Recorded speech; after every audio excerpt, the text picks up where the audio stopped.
Hey, happy Wednesday, everyone. Hope you are doing well.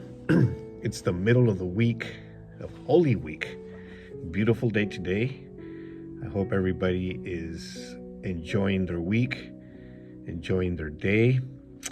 And yeah, this is in the raw, unscripted, unpracticed, unedited conversation. And we have been talking about Jesus' sayings, the things that he said while he was here on earth. And so today we are reading out of Matthew 22, verses 37 through 40.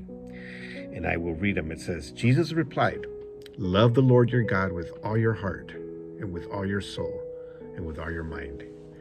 This is the first and greatest commandment. And the second is like it. Love your neighbor as yourself. All the law and the prophets hang on these two commandments."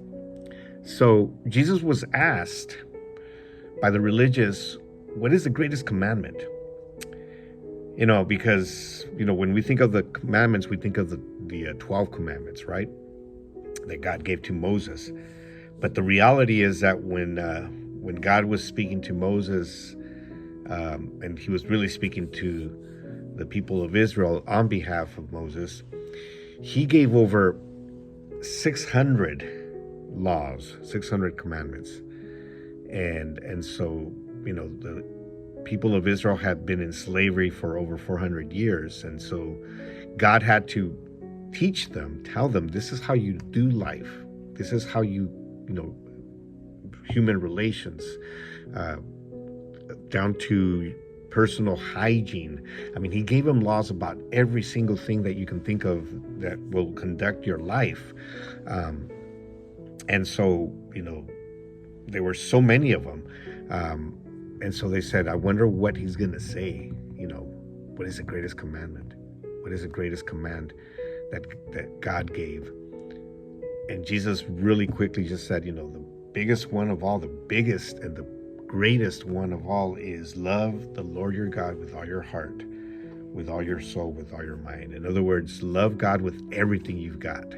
Love God with everything that's part of you, your heart, your soul, your mind, right? That part of our being that has where we can decide what to do with, right?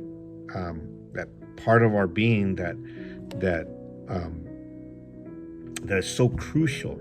Love your God with all your heart, with all your soul, with all your mind. That's the where all the decisions are made. That's where the emotions are, that part of our lives where we have everything that makes us who we are. So he says, you got to love your God with all of that. This is the first and greatest commandment. And then he said the second is like it, is very similar to it. Just as you love God with everything you've got, then you also have to love your neighbor as you love yourself. And so,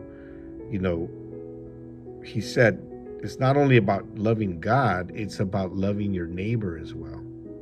And then he says, all the law and the prophets hang on these two commandments. In other words, everything that you read in the Bible, everything that you read in the history, the biblical history, hangs on these two commandments, have to do with these two commandments. Love your God with everything you've got, and then love your neighbor as yourself. If you can do these two things, then you can basically do anything in life. You can live a good life, live the life that will be pleasing to you, live a peaceful life, live a life that will be successful, that will be abundant, if you can do these two things.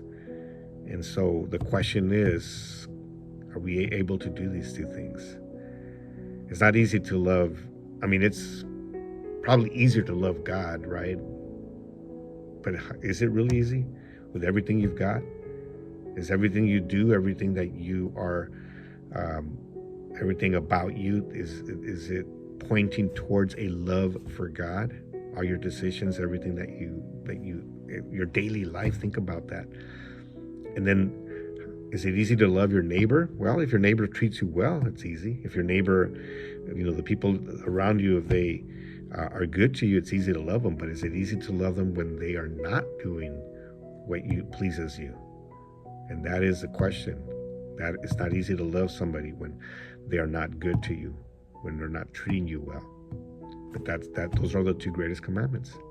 All right, well, I hope you have an amazing day, an amazing rest of your week, and we will talk to you soon.